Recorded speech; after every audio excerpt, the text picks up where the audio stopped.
Transfer মার্কেটে এই মুহূর্তে যে জল্পনাগুলো চলছে তার মধ্যে মূল বিষয় মোহনবাগান ডিফেন্সকে সিকিউর করার জন্য প্রীতম কোটালকে ফেরাতে চাইছে তারা। তাদের নির্ভরযোগ্য ডিফেন্ডার এবং ঘরের ছেলে বলে পরিচিত প্রীতম কোটাল অবশ্যই মোহনবাগান ছেড়ে কেরালা ব্লাস্টার্সে জয়েন করেছিল। পরবর্তীতে এই সময় দাঁড়িয়ে কিন্তু আবারও তাদের দেশীয় ডিফেন্সকে সক্রিয় এবং সমৃদ্ধ করার জন্য কিন্তু অবশ্যই ফেরত আনাটা দরকার একজন ভালো ডিফেন্ডার। সেখানে এক্সপিরিয়েন্স ফুটবলার বলতে প্রীতম কোটাল ভারতীয় ফুটবলে এবং ডিফেন্সের ক্ষেত্রে একটা বড় নাম। সেক্ষেত্রে মোহনবাগান তাকে চাইলেও কেরালা ব্লাস্টার্স তাকে ছাড়তে নারাজ।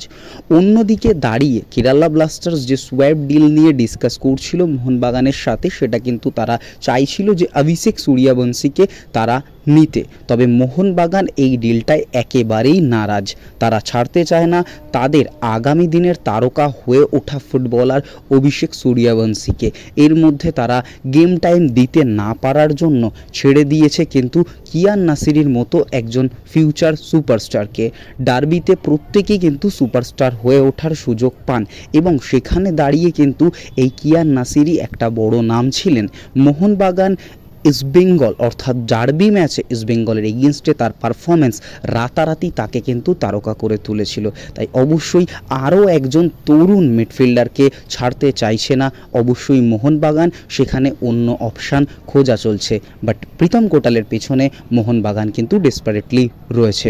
অন্যদিকে দাঁড়িয়ে আনোয়ার আলীকে সাইন করানোর পরে এই মুহূর্তে কিন্তু ইস্টবেঙ্গল এখনও পর্যন্ত অ্যালেক্স সাজি ডিলটায় লেগে রয়েছে। হায়দ্রাবাদ এফসি এই মুহূর্তে তারা একটা বিগ ইনভেস্টার পেয়েছে এবং আইএসএলে তারা অবশ্যই ভালোভাবে দল গঠন করবে, কারণ ডুরান্ড কাপের মঞ্চ থেকে তারা কিন্তু সরে গেছে, ইনভেস্টার সিকিউর করতে পারেনি তাই।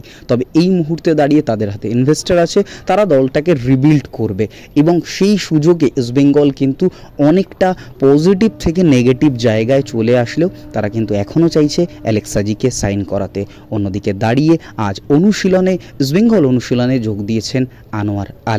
ডার্বিতে তিনি কি নামবেন সে বিষয়ে এখনও প্রশ্নচিহ্ন রেখে দিলেন ইস্টবেঙ্গল কোচ কার্লোস কোয়াদ্রাত। আপনারা অবশ্যই এ বিষয়ে আপনাদের মন্তব্য জানাবেন।